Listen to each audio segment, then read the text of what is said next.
Well, heck, somehow YouTube jumped to the wrong entry video, so I'm not going to continue with a 15-minute speech by the new president on Imagine Rotary. It's just one of those days where things is going a little bit sideways here for me, but welcome to the Rotary Club of San Dimas. I am the president for roughly 7 more months. Our president-elect Steve will then take over the helm and do a heck of a lot better job than I will. Thank you so much for everybody for the Marine Corps dinner. It went off fabulously on Thursday night. I will tell you, as a brief recap, we had 19 dignitaries, including 9 elected officials from 9 elected officials. We served about 90 people. We were able to provide donations to, as we committed to the YMCA, the Making Spirits Bright program, and the Explorer Scouts, who did a great job in serving and presenting the colors and retiring the colors. The entire event went on very well. Like I said, 19 dignitaries, including 9 elected officials, about 25 or 30 veterans, and 16 volunteers, including Sylvia from the chamber, who worked in the kitchen, which is really cool. I think that she had a wonderful time there. So thank you, Glenn, for the cook, our chief cook. It was a great event. So let's go around the room and introduce ourselves, beginning, well, Glenn, go ahead and introduce yourself, buddy. My name is Glenn Johnson. I am Secretary of San Dimas Masonic Lodge and Satellite Lodge. And Mike Wallace. Hi, everyone. Mike Wallace. I'm the president of Better Home Financial. We are a mortgage brokerage here in downtown San Dimas. Been a Rotarian for 7.5 years, past president, past treasurer, and just happy to be here serving the community. Excellent. And Mike, you and I were at the food drive committee last night, and I know that we got quite a bit done. I will send the notes out to everyone about how we organized it. It was great that we had not only Rotarians there, but Ernie Billy from the American Legion Post, and a local business person who is a veteran and interested in Rotary, but through, I think, the food bank. So probably a new member coming in. Mike, any comments about last night's meeting? No, I think it went well. Kind of put together a framework. We have already set a date for that food drive, and yeah, we'll just be ramping up, looking for partners, and looking for people who want to get involved. Excellent. Next up, Steve. Good afternoon, everyone. My name is Steve Scott, current secretary of the Rotary Club, next president of the Rotary Club. I've been a member for about 13 years, and I am a State Farm agent in San Dimas. Steve, I'm so excited. Are you going to Pets very soon? Because you're going to come back with wonderful ideas, charged up, and I'm just so excited for you. I have just less than 3 months to before Pets, and I'm just Xing off the calendar every day. I'm so excited. And are you already having pre-Pets telephone calls with your incoming governor? We have had 3 hour-long Zoom calls. I curse you every Tuesday night at 6 p.m. But yes, we have. Steve, you're a trooper, and I'm excited to step back into a supporting role. And I'm very excited for your year. You're going to do fabulous things. Hey, Casey, you want to tell everybody who you are? Absolutely. My name's Casey, and I'm going to fine Raymond at least $30 for resisting anybody else wanting to step up to go to Pets and be a president next year. We do need to find a president-elect, so that may be you.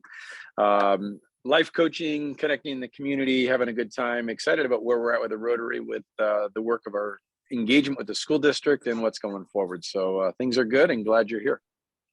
Casey, after the meeting closes out, could you hang for about 2 or 3 minutes to discuss another issue? I always love those issues.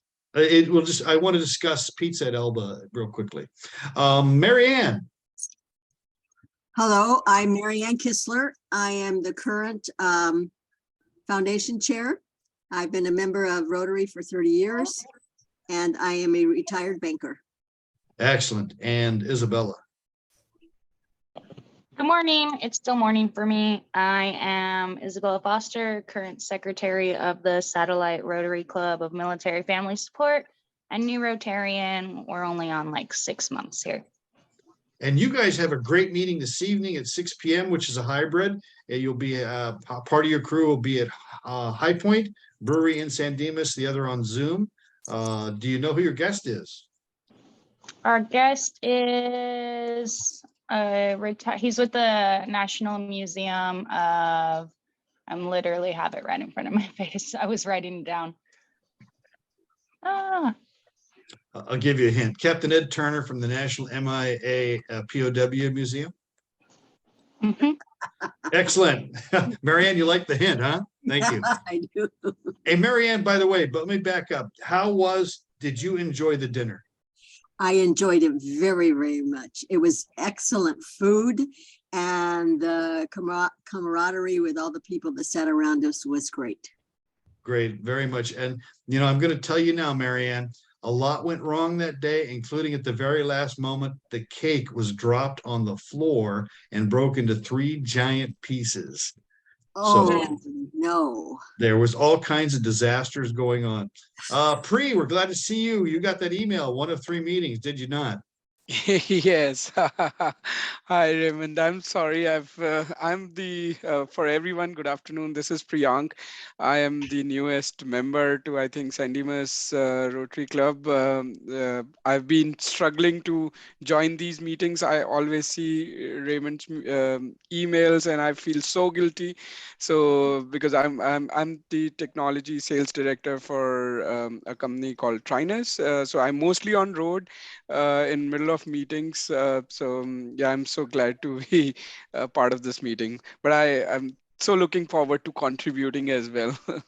Well, we're glad to have you. We completely understand. People who join Rotary are busy people, and carving out time for us we appreciate it as the gift that it is. So let's jump right into our program.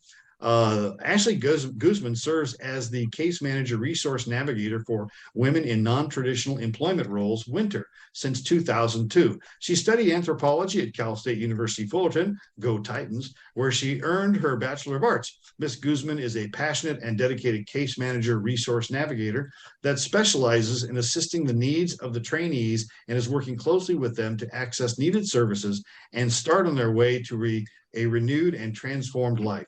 She coordinates care among multiple service providers to best serve the trainees and serve as a driven advocate for each and every one of them.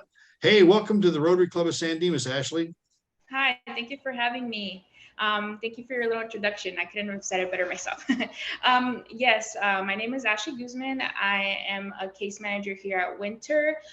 Winter, let me give you a little background. It's a pre-apprenticeship program training for women. We are, I believe, one of the only gender-specific training programs for women in Southern California to get them into construction. During our training, we certify the women in certifications that are accepted in the union, because we only work with unions. We certify them with OSHA, OSHA 40, I believe, or OSHA 30, has Whopper 40, which is hazardous waste. We certify them in 120 hours of the MC3, the multi-core curriculum. And then we also certify them in CPR, and then give them a 400-hour certification of completing our winter program. During the program, we train them physically to endure all the physical things that they're going to be doing out in the field. We're also training them about the unions, about each trade. There are a lot of trades within construction that they can go into. There's 14 in just carpentry alone that they can look into. So we give them a lot of information about the trades. We also teach them life skills that are very important for the future out of the program, like financial literacy, sexual harassment, communication, social media etiquette. So we go through a lot with these women. After the 10 to 11 weeks, we do graduate them, give them a copy of their certificates, and then we try to place them within the union. Our placement rate is 97%. So we're pretty good at placing these women. However, there's a couple of women who sometimes aren't ready. Right. They want to take weeks off to get things done. However, we try to really work as a case manager. I try to really work with the women beforehand to complete all of their barriers. So when they're ready to graduate, they're ready to be placed as soon as possible. Depending on the trade, it does take a while to get into some jobs. Like electrician can take longer than a carpenter or a painter. So it really depends. We teach them math and what else? Blueprint reading and just necessary fundamentals into then get them into an apprenticeship where they'll be getting paid and going into becoming a journeyman, which is like top notch where you want to end up when you're in a trade. So that's basically what we are as a program. We do have requirements to join our program, like a California driver's license. You need a high school diploma. You need a social security. You need to pass a drug test, of course, and then you need to be COVID vaccinated, because these are things that are required by the union that we like to start now. And if you don't have these things, we work with you to, like, let's say, get your high school diploma, get a copy if you lost it, make an appointment for the DMV to get your license. So then when you are going into the trade, you're well prepared to just start the job as soon as possible. So we do help you gather those documents as well. So that's really our program. We really try to emphasize women in construction, because as a woman, we don't get told that we can join construction, and it's a problem. I believe, because why not? I believe we can do it just as well. We can also benefit from the great benefits that the union provides you, not only while you're doing the job, but also you and getting a pension and things like that for your future, that you don't get in a lot of jobs, unfortunately. So it's a great opportunity for women. So I just want to come out here and spread the word, just in case anyone is interested. Do we have questions for Ashley? Oh, I'll start off with a question. How does someone get involved in the program? How do they get on board with it if they're interested? Yes, well, we have info@winterwomen.org where they can send us a message, and then we get you a link to our orientation, which we do orientations every Friday. So they can join our orientation, get the basics of what we do, learn a little more about our program, and then if they are interested in that and they complete the orientation, then they come in to do a boot camp, which is physical endurance all day, getting yourself accustomed to what you're going to be doing on a day-to-day for 10 to 11 weeks and for 20 to 30 years in construction when you're out there. So we test you, and if you're interested in completing the boot camp and you still want to continue in our program, then we do an intake, a drug test, and then just wait for our next cohort. We do cohorts we try to do them at least 4 times a year. 10 to 11 weeks, we take maybe like a 2-week break, and then we start another cohort. So it's quick, but it's always happening. So even if someone can't do it for, let's say, January, they can always do it for the middle of the year when we do another one, or so on and so forth. So that's kind of the process of our program. Describe the boot camp. What is that like?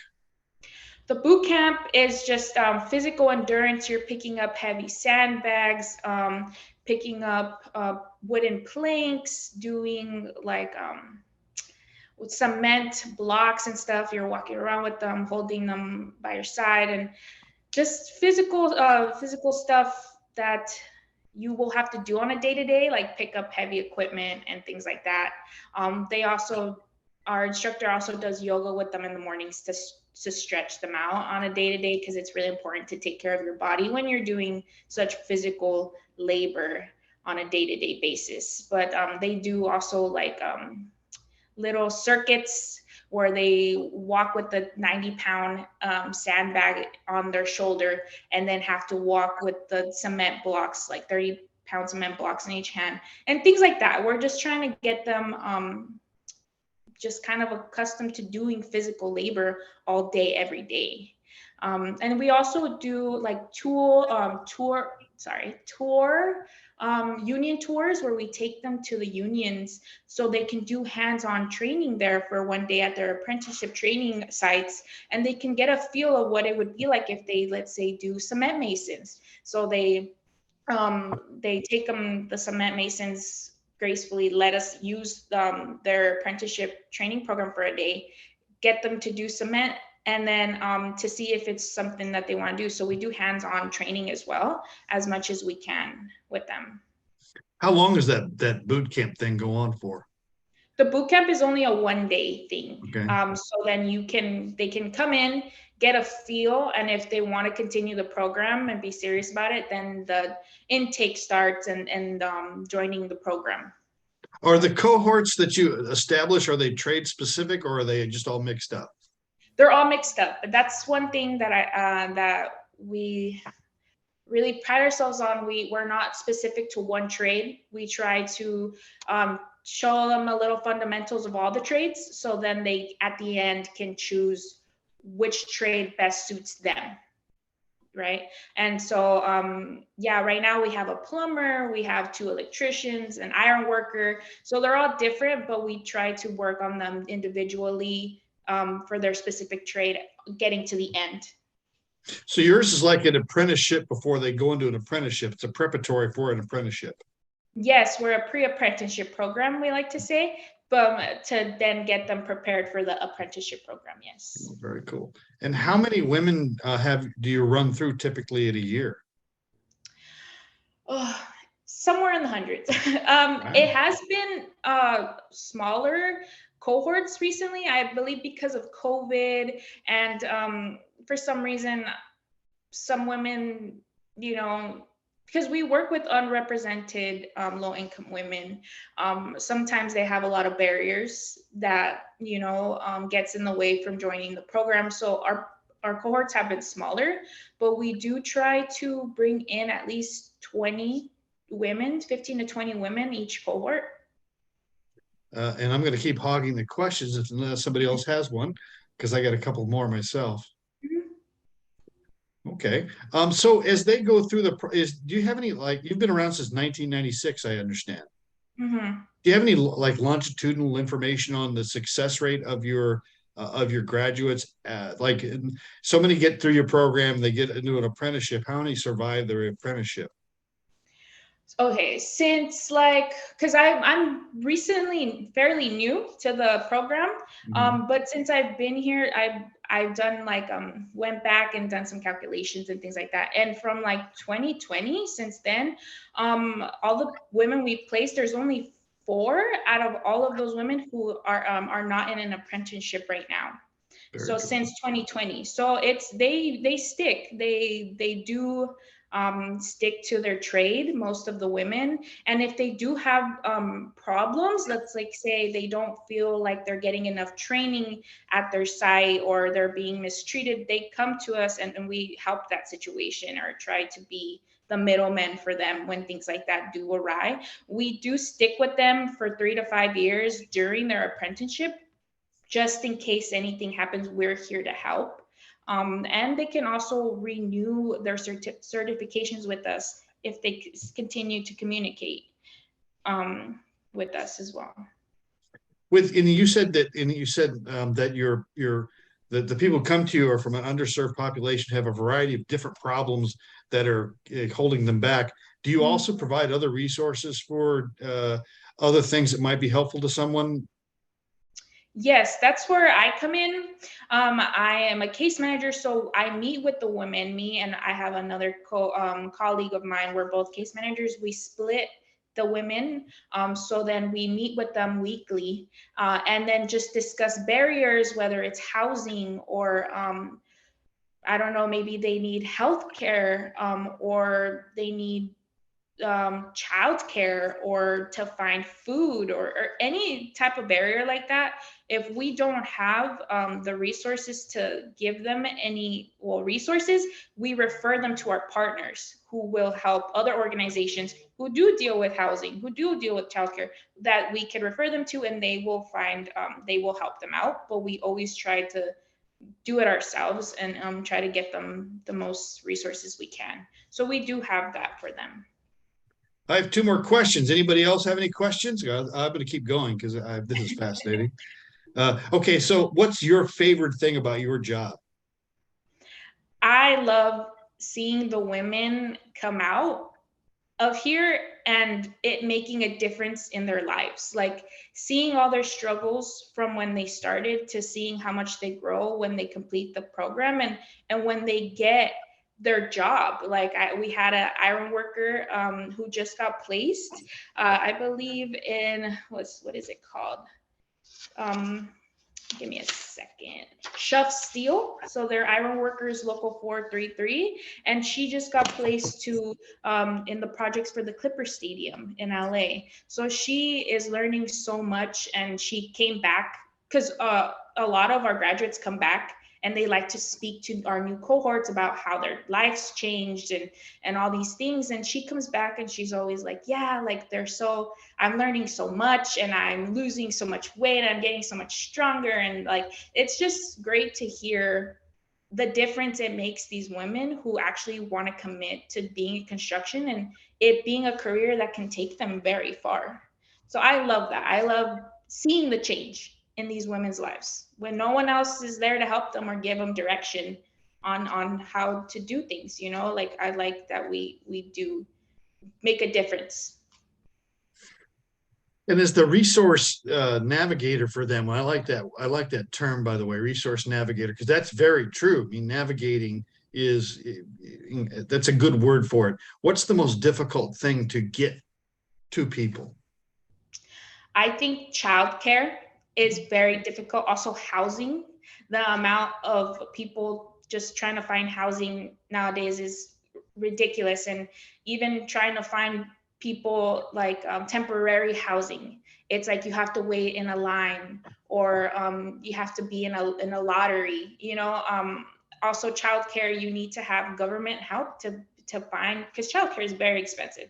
So you need to have government help to get subsidized childcare, and some people don't want government help. So it's very difficult to navigate some resources for people, but we always try to find a way to get it done. And even if some women don't want to do, let's say, go get government help for childcare, we always try to find second options and do our best to help these women as best as we can. Because there's one thing, I could give them all the resources that I possibly can, but it has to be them to take the steps to complete those resources and get the help that they need. So I try my hardest to help them the best that I can. Okay, does anybody else have any questions? Because I would keep talking, but I'm kind of, but your program is fascinating to me. And I think of all the things I've heard as a Rotary speaker, I can see where yours is one of the most impactful things, because in my mind, I think when they come out of your program, they, more than skills, they probably gain confidence that is probably palpable when you meet them. So I think that's fabulous. Thank you so much for coming to the Rotary Club of San Dimas, and you're at winter.org, is that correct? Yes. Let me see. I should know this like the back of my hand. Yeah, it's winterwomen.org. Winterwomen.org for more information about Ashley Guzman and Ashley Guzman and their program, Women in Non-Traditional Employment Roles. What a cool thing. Thank you so much for coming by. Thank you for your time, and thank you all for listening to me. You're very welcome. And I'm going to flip this right over to our Find Master. And I know he's chomping at the bit to find us. Ashley, you're more than welcome to hang out and see how this goofy Rotary Club runs. Okay. The Goofy Rotary Club. Welcome, Ashley. Thank you for sharing. What we do with our finds is we simply talk about what's fine, what's not fine, or what is going to make the world a better place and make it fine. And we find ourselves to talk. So who would like to find themselves? I already fined Raymond for diminishing the quality of pets. Okay. All right. I've been fined. What was I fined? $30? You're fined. You're fined a 10% of Steve's fine for missing pets before, whatever that was. Oh, I didn't miss pets. I did not miss pets. I missed district conference. That's what it was. Thank you, Steve. Well, that would be Now, if I $50. could miss pets. Yeah, I think Steve would pay $500 to miss pets. All In right, a I'm gonna call out heartbeat. Mike. Mike, go for it. Where are you going? No, I'm gonna find myself $10 because I am not able to make the satellite club meeting this afternoon or this evening, 6 o'clock, High Point Brew Co. and on Zoom. Not gonna be able to make it, so I'll find myself $10. Very good. And by the way, Mike, thank you so much for the time you've put into mentoring that club as it gets started. I sincerely appreciate it. I'll find myself $20. I haven't been to a meeting in months now, I think. So I apologize to everyone. It's been busy here at the office, so I finally had time for lunch. But I'll be back more. Good to see you, Craig. We will see your 20 and raise you 20 if you don't show back next week. Yeah, Sounds good. I was going to say, yeah, but we are very pleased to see you here, and I'm glad you're doing well. You know, that's good. It's good that you're doing well. Yeah, thank you. Who else? Absolutely. So I'll go next. This is Priyank. I'll find myself $20 for constantly missing the meetings. And, if I do that again, as Casey said, I might just double it. So I'll start with 20 for now. Yeah, and if you're already considering doubling it, we'll just make it 3 times that. That way it'll actually make an impact. That's right. Yeah. Yeah, we don't let you choose the punishment. That's not right. That's not right. Okay. Admirable, but we'll follow up with you. No, good stuff. Good stuff. Anybody else have a find they'd like to share? All right. Okay. Well, I will. I'll find myself for allowing Steve to be a DAC DB wizard. So appreciate what he does. I have no desire or effort to go in there. The real find is, Steve, I can't find that email you sent to me with Micah's information. So if you could send me Micah's information again, I know you sent it to me. I searched the emails. I couldn't find it. Please send it again. So I'm finding myself $10 because I lost an email. On to you right now. Now, calling him a DAC DB wizard is the same as calling somebody a pinball wizard, but okay. And you've got to be so old to understand that quote. Hey, so while we're there, though, update us on the kids we got going. What's going on with that, guys? We do have 2 individuals going. The school has been helping us out tremendously. Miss Yassine, who I've known for years, Samar, she was actually a RILA participant, and her oldest daughter went to TLC camp probably 4 years ago now. And so I didn't select her daughter to go. Well, we went and did this drawing. Anthony was there to be a part of it as well. The 2 girls that got selected both opted out. They're sisters. They got picked, 1 and 2, and then they both opted out to say they're not going. So I just made the executive decision between the last 2 girls to go that Maya gets to go. So we're going to send generational line of Yassines going up to TLC. They are very excited. I have not engaged or had a conversation with Micah. Miss Yassine was going to talk to Micah at school. I'm encouraging Lone Hill to find another male applicant. So I know our registrations with TLC are low, which means our alternates may get a chance to go. So I'm searching for another male to sign up as an alternate, just to increase the chance that we might get that chance to send 4. Excellent. And I got to tell you that of all the clubs in the district, it sounds like we were way ahead of the curve. So thank you to Sean, to Casey, and to Steve for staying on top of TLC. It's TLC they're going to right now, and then Ryla will be in the spring. My understanding is. Okay, very. Anything else we need to know about that? That's on course. Hey, raffle is coming to a close. We have about 2 weeks, 2.5 weeks. So tickets and money. Let me know how you want to drop it off, how you want me to pick it up. Let's get all this resolved so we can figure out where we are. At the very least, I need all those ticket stubs on that Saturday. I believe it's the 3rd, because we need those for the drawing. Absolutely got to have all the ticket stubs. Anything on Raymond? I'm picking up money and stubs from Interact this Friday. Excellent. So we can coordinate whatever's convenient for you.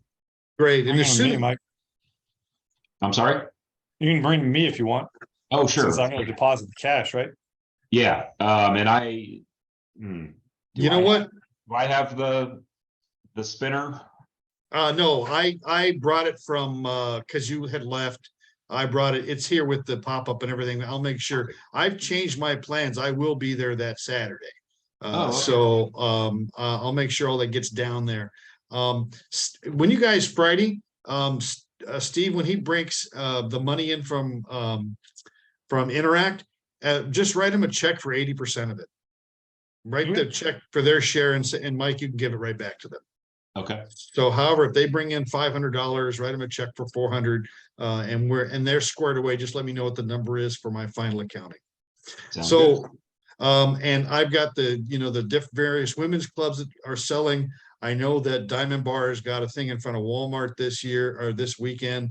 And I know that the San Dimas Laverne is also working on selling them. So as soon as we get them in, but you as members were each given 100 tickets and given 6 months to sell those. I know Isabella sold hers. Glenn bought his. I sold 700 tickets, I think, altogether. So keep selling tickets. Let's go on to business. By the way, Raymond, I really appreciate you selling 200 of my tickets. That really, I thank you. Thank you. Appreciate that. Thank you very much. I also got a couple of Rotary clubs involved for you, Casey. We'll give you credit for that. Hey, on Friday morning is the Business Watch meeting for the chamber. It is at the Masonic Lodge. It begins at 8:30. They have seats for 48. This is becoming a regular thing, integrating the business community and the law enforcement, the Chamber of Commerce. There are continued crime problems within San Dimas. I understand that Butter got burglarized again. Butter Cafe is down, on the other end of town. Well, my end of town on the east side. But that's kind of, people are kind of concerned, especially about business burglary, fraud, and purse snatch and burglary from motor vehicle in our surrounding parking lots at our retail locations. That seems to be the problems that people are bringing forward. So those are the things that are going to be discussed. There's two good speakers. I encourage you, if you're a business owner, to be there for the Business Watch meeting. We'll have our Rotary sign, and it's a co-sponsorship with the lodge and the Rotary and the chamber working together. And the sheriffs, they like to meet there, so we'll probably continue that. Any questions on Business Watch? 2026 committee, 250th anniversary. We meet again, I believe, in January for next year. That's moving along. Satellite Rotary Club. Hey, we got a couple of satellites here. Anything to report from you guys? I get blank looks. Thank you very much. They have a meeting tonight, 6 p.m. They got a great speaker. They are learning to be Rotarians one step at a time. So that's good. USMC benefit dinner, that has over with. We took this year. The best part of it is there were at least a dozen people who said to different people, it ought to be at a different location so we can have more people. They want to have a bigger venue. They want to do more. The city manager and the mayor said, let's do a city partnership and do the entire center at the city. So it's 2 years in a row. We make it look easy, but it's a lot of effing work, pardon my language. So we'll talk about that. We'll see what we're going to do with it. But to have 19 elected officials and 16 people from the presidents of different service clubs present and all those veterans, it really made Rotary look very, very good. And I was very pleased. Fashion show. Diva is working very hard on that. That committee will meet again, I believe, next month. We'll see what goes with that. Okay, so last thing I want to talk about, and I'm gonna close out the meeting before we talk about this because it's not necessary to have this recorded, but I want everybody to hang on because I want your opinions. So does anybody have anything to say before we close the Rotary meeting? Just with the Marine Corps dinner, I know Patrick was there, or I know he was invited. Was there talk about the food drive and kind of, stirring up, kind of planting that seed in the attendees' ear? As a matter of fact, one full page of the program that was given out. And by the way, Glenn, correct if I'm wrong, this year, almost all the programs were taken home by people. So we, about 90 of them went out. The second last page is entire flyer. That's why I had to have that flyer done up right away. So we did talk about that. And I'll tell you that Patrick came up there and when he accepted the money, and by the way, we had those giant check things and it looked fabulous up there. But we didn't have an official photographer. However, Art Samano was there and recorded it. So hopefully we'll get some good screen captures once he edits it all together for us. Art's been a great partner for us over at KWST by helping us out. He's going to get this video and upload it. So to answer your question, but what Patrick said was, he said, let me tell you something. He said, we get lots of people who come through to tour the base and they all see the problems and they all have big ideas. But the only people who have ever followed through in a big way has been the Rotary Club of San Dimas. And I got to tell you, that's a lot being said there. We gave him a check for $1,000. He knows we've got the food drive coming up, so it's looking good. So anything else? Okay, I so just want to say thank you for your time and thank you for letting me speak today. I'm going to make my way out of the meeting so you guys can close, but thank you so much. Thank you, Ashley, for all the work you do. That's very exciting stuff. Stay in touch with us. And by the way, I don't think we said it, but if there's some way we can contribute or work with you, let us know if you think of something, because that's something what you do interests all of us. Okay, will do. Thank you so much. And you guys have a lovely day. Thank you so much. You're welcome. Anybody else? Okay.